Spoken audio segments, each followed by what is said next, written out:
दुनियाला मी दाखवला आहे. अरे ज्ञानान शब्द बाणान भल्या भल्या नाही तर मी झुकवला. अरे ज्ञानान शब्द बाणान मी आज भल्या भल्या नाही तर झुकवला आहे. कारण माझ्या गुरुनी कोल्यासारखं नाही तर वाघासारखे डरकाली फोडायला मला शिकवला.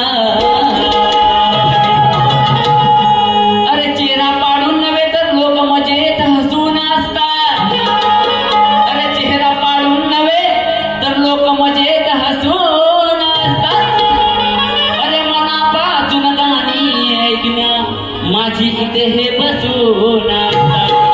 अरे मनापासून गाणी ऐकण्या इथे हे बसवून असतात. कारण या रसिकांना ठाऊक आहे नितीन बुवांचे कार्यक्रम हे ठासून असतात. बुवांची वाणी चांगली आहे, बुवांची गाणी चांगली आहे, पण बुवांना 2-2 कवी लागतात. बरं की नाही? बुवांना अजून 2-2 कवी लागतात. मग बुवा तुझ्यापेक्षा सरस कोण आहे? नितीन बुवा आहे. अरे एकटाच वन मॅन शो, मला कोणाची गरज नाही. फक्त माझ्या गुरुवर यांचा मला आशीर्वाद बस, त्याच्यातच मी खुश आहे. म्हणून मला काय म्हणत आहे? अरे ठाण्याचा एसटी स्टँड तो खोपट आहे.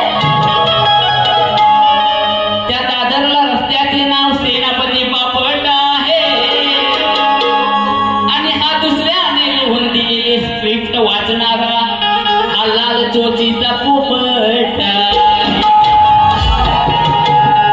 आता बुवा माझ्या गाण्याकडे लक्ष असू दे. मला काय म्हणायचंय? अरे काय झाडी काय डोंगर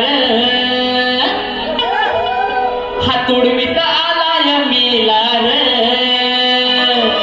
बुवा गावातून आलेले आहेत, कोकणातून आलेले आहेत. आपल्या गावाला झाडं वगैरे आहेत, विशेष शास्त्र आधारे आहे. बुवा तुमच्या लक्षात येईल. अरे काय झाडी काय डोंगर हा तोडवीत आलाय मेलार.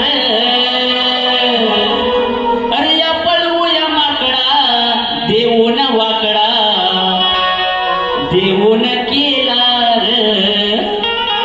या पळवूया माकडा तोंडात वाकडा देऊन केला रे. माकड बसलेले असतात, माकड येतो, तो रावणाच्या लंकेत हा माकड घुसलेला असतो. ते रानं झाडी सगळी पोळत बसलेला असतो आणि माकडाला केळी आवडतात. बरं की नाही? आपण कुठे पर्यटन जर बघायला गेलो की त्या माकडाला केळी देतो. तसाच विषय हा हनुमंतात आहे. म्हणून मला काय म्हणायचं आहे? काही झाडी काय डोंगर काही झाडी काय डोंगर हा तोडवता आलाय मेलार. काही झाडी काय डोंगर हा तोडवता आलाय मेलार. या पळवूया माकडा तोंडात वाकडा देऊन केला रे. या पळवूया माकडा तोंडात वाकडा देऊन केला रे.